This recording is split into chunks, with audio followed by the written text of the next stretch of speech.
Sciatica यानी कि कई लोग इसे साइटिका भी बोलते हैं। तो जब कभी भी प्यूबिक बोन पर या कार्डल बोन पर कोई ऐसा बोझ रहा है या दबाव है या झटका पड़ रहा है, उस स्थिति में ये नर्व ब्रेक हो सकती है। ज्यादा वर्कलोड वाला काम कर रहे हैं तो कंधों पर बोझा लेकर के नहीं चलना है। कोई भी ऐसा काम जहां हमारे कमर पे बोझ पड़ता हो, कमर पे खिंचाव पड़ता हो, कमर पे दाब पड़ता हो, इन तमाम कामों से अपने आप को बचाना होगा।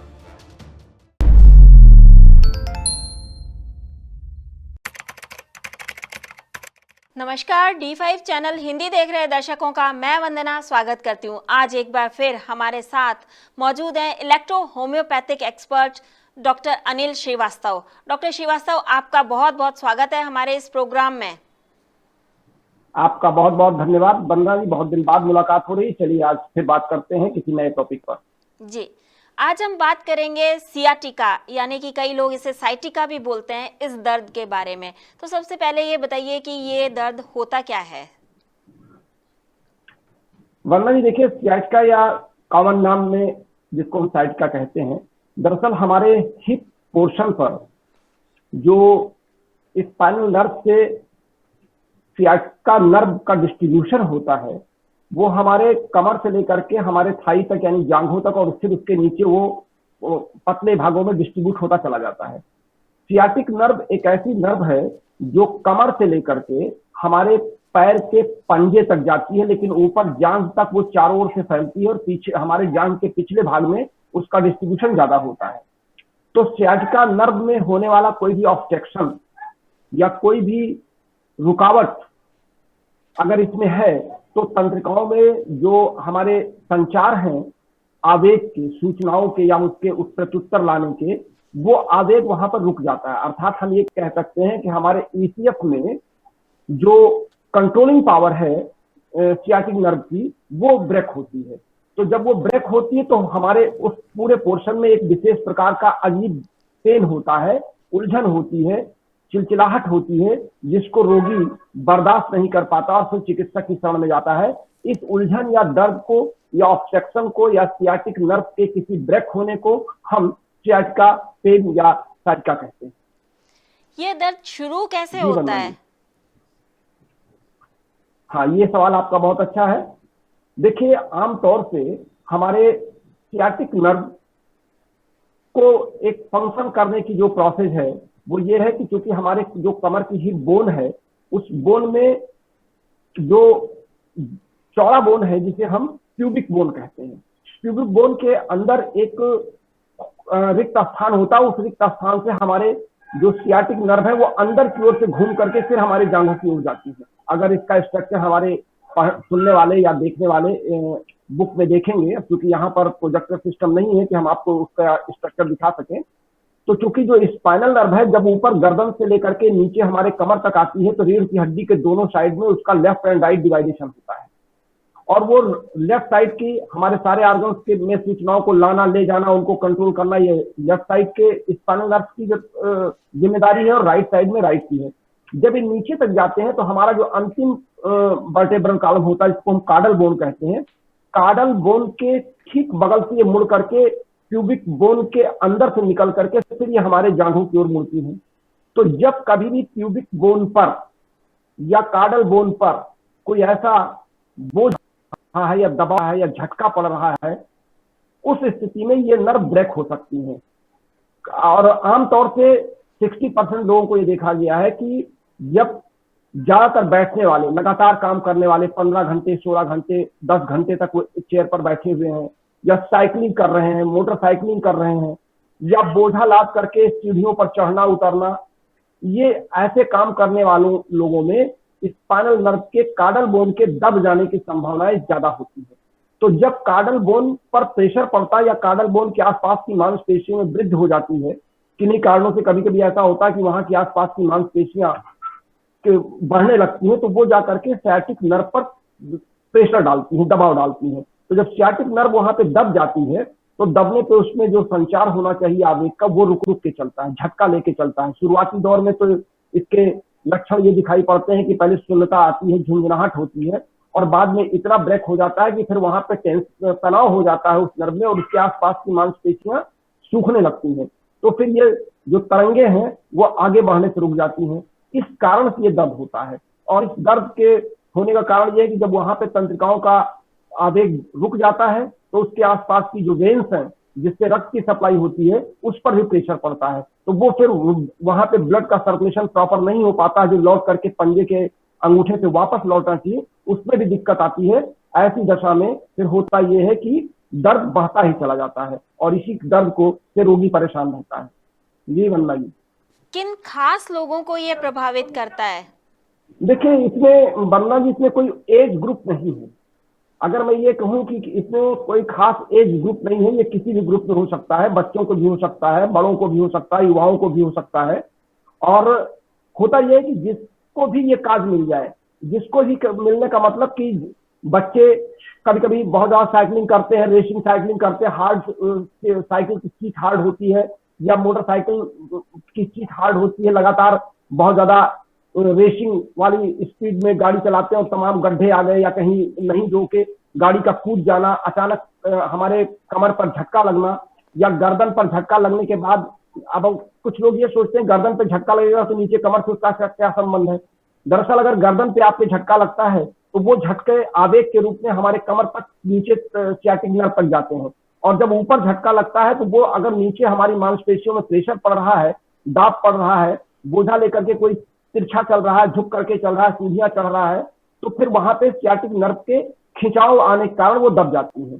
ऐसी दशा में हम उम्र का कोई बाइंडेशन नहीं कर सकते, ये किसी भी उम्र के लोग को हो सकता है, लेकिन जो आमतौर से देखा गया है ये ज्यादा फैक्ट्री वर्कर्स को, साइकिलिंग करने वालों को, मोटरसाइकिल चलाने वालों को, या दिन भर लगातार एक ही चेयर पर एक ही करवट बैठे रहने को, या लंबी लगातार यात्रा लोग कर रहे हैं, 10 घंटे 15 घंटे बस की सीट पर बैठे हुए हैं या ट्रेन में बैठे हुए हैं, उनको नहीं चपा, कहीं अगल बगल खिसकने की जगह नहीं है, तो कहीं भी ये तो अचानक होने वाला है, लेकिन जो मांसपेशियों का बढ़ाव है वो धीरे धीरे होता है। लगातार वर्क करने से तो वहां पर मांसपेशियां प्रेशर डालती साइटिक नर्व को दबाती चली जाती है। डॉक्टर श्रीवास्तव, ये बताइए कि ऐसे में लोगों को क्या सावधानी रखनी चाहिए, यानी कि जिनको सियाटिका का दर्द हो उन्हें क्या सावधानियां बरतनी चाहिए?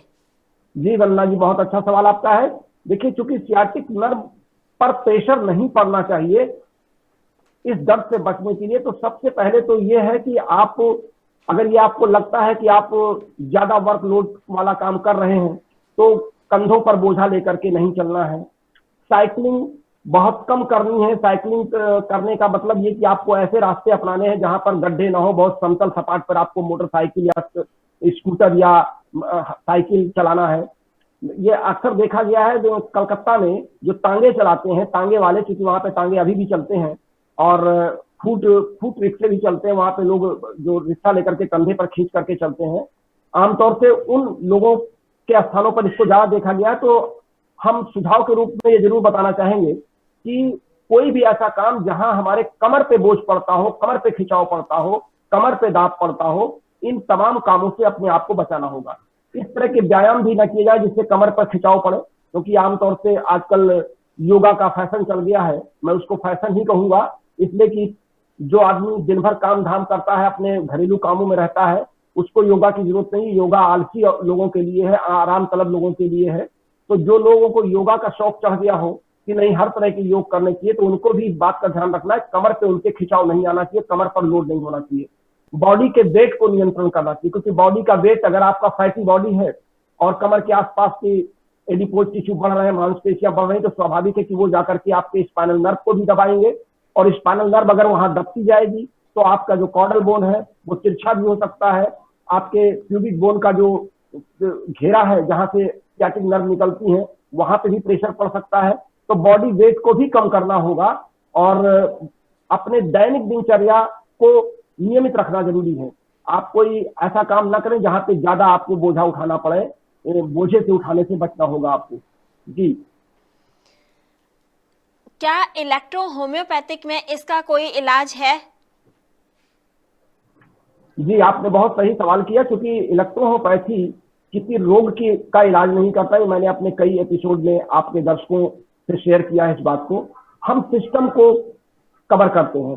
तो चूंकि सियाटिक पेन या सियाटिका, जिसको आप आम बोलचाल की भाषा में कहते हैं, ये क्योंकि नर्वस सिस्टम से संबंधित रोग है, तो हम नर्व में सही काम करने के लिए और वहां पर मांसपेशियों का प्रेशर कम करने के लिए, बॉडी वेट को न्यूट्रलाइज करने के लिए हम इन तीनों सिस्टम पर काम करते हैं और तीनों सिस्टम को ध्यान में रख के रोगी को हम दवा देते हैं।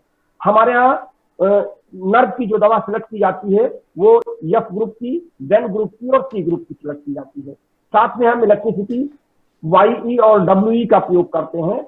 तो जब हम F1, वेन1, C1 और WE देते हैं तो हम रोगी को आराम से लेटने के लिए पैर फैला करके हार्ड बेड पर उसको सीधा करके हम लेटाते हैं, ताकि कमर की जो उसके झुकाव है या नर्व वहां पे जो दबी हुई है वो सीधे लेटने में आराम कर जाए। लेकिन हार्ड बेड पे हम उसको ज्यादा दिन नहीं लेटाते हैं, मुश्किल से 1 सप्ताह तक हम उसको सीधा लेटने की सलाह देते हैं और साथ में दवा कराते हैं।